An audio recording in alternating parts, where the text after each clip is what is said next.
8 months ago, Hurricane Irma's eye hit about 30 miles south of where I'm standing right now. It severely impacted Key Colony Beach. Here at Sunset Park, the city is working on restoration projects, and we're going to talk to City Administrator Chris Moonis about what they're doing.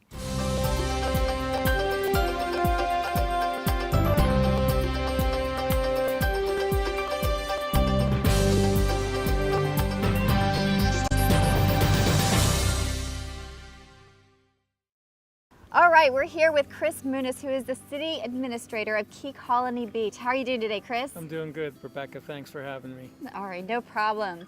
So you've been the City Administrator here for a year now. Tell us about how you came to Key Colony Beach. I had a friend that invited me down here to go fishing one time. He lived on 11th Street at the time. And I came down and went fishing and fell in love with it at first sight. And then I came back a couple more times, and then I started getting to the city commission meetings and getting the online text and the minutes, and realized at one point that they were looking for a city administrator. So that's how I came to be. Tell us about the impact that Irma had on Sunset Park. Sunset Park took a real devastating hit. We are oceanfront, obviously. Where you're standing right now was grass. That doesn't exist anymore. We've lost a lot of the foliage and the trees and throughout the park, and really the ocean side, it took a major hit, washed completely out most of the infrastructure here in Sunset Park, so it was big. All right, and then you're undergoing a restoration project right now. Tell us about that. We had a gentleman by the name of Corky Spearley get together with the city and solicited the help of the Key Colony Beach Community Association.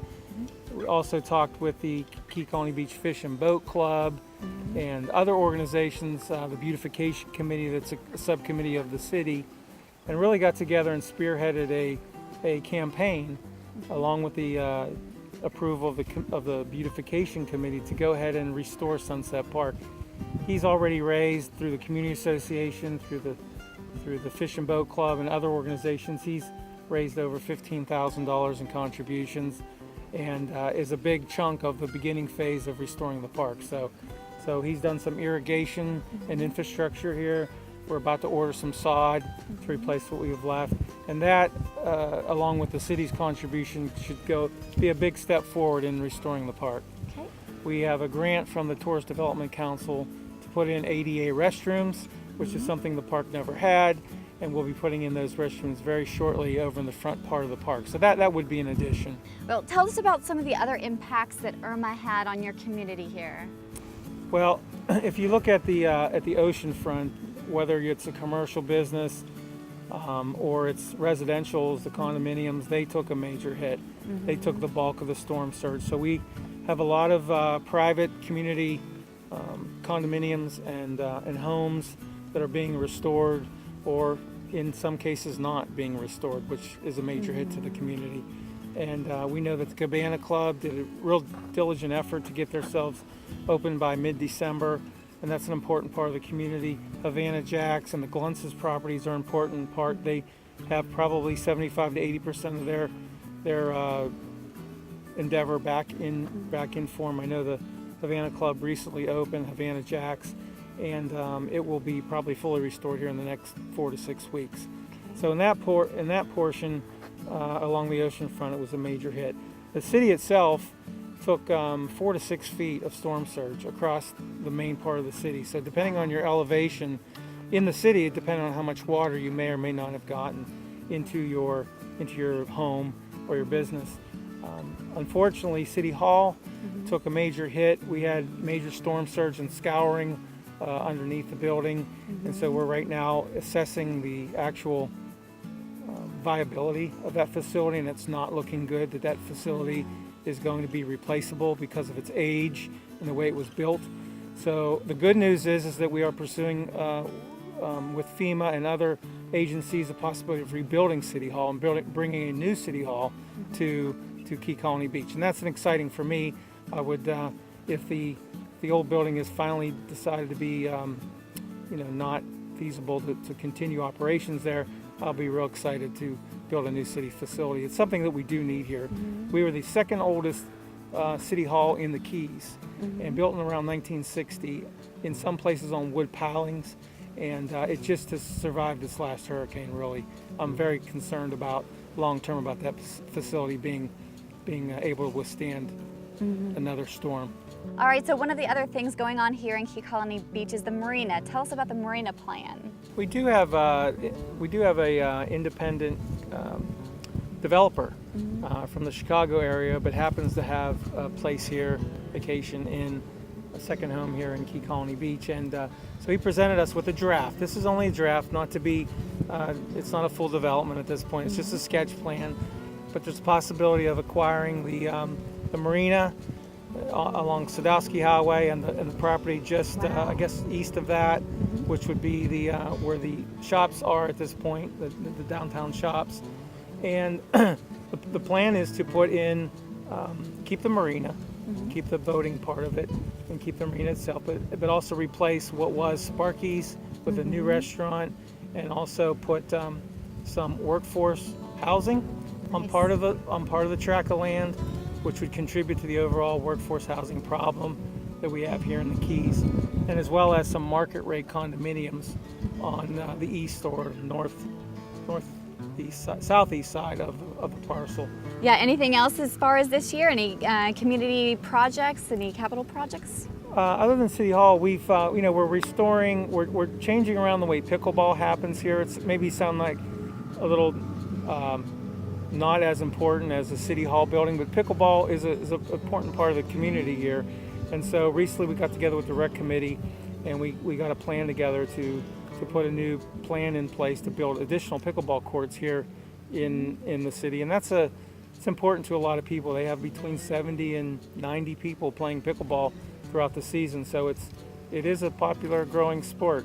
Wow. I would like to shout out to the City Commission for all of the work they're doing in trying to bring this city back as quickly as possible. Not to brag, but I think we were very responsive in the cleanup after Hurricane Irma.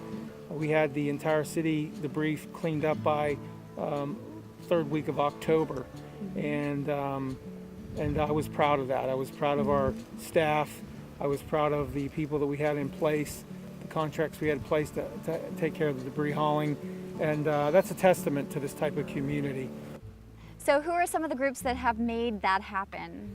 It's important to recognize this city is a very small staff. There's only 15 of us completely, and without the folks like the Sunset Park Singers, who've contributed a ton of money toward the rebuilding, for example, of this park, the Key Colony Beach Community Association, the Key Colony Beach Fish and Boating Club, the Recreation Committee of the city itself, the Beautification Committee of itself. They all are volunteers that come out here. For example, this particular park, we had about 90 to 100 people show up on about a 3-day notice saying that we're going to clean up this park. This park was, we were doing other priorities.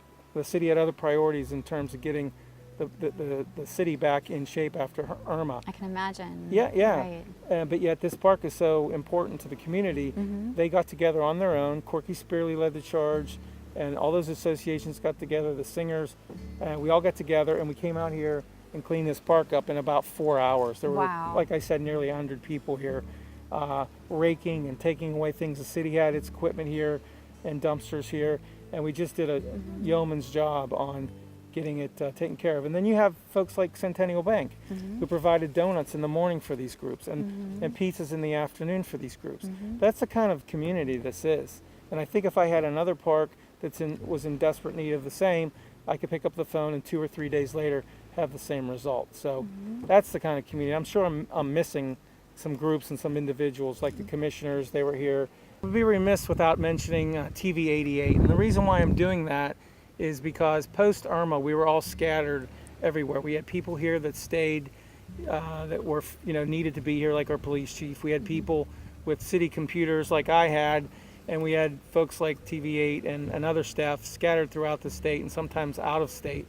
And it was important for our residents, and I'm not saying that because I'm tooting our horn, it's because that's the feedback we got from our residents, is that having that connection of what was happening here on the ground after post Irma was incredibly helpful to people. We had so many people watching that on our website.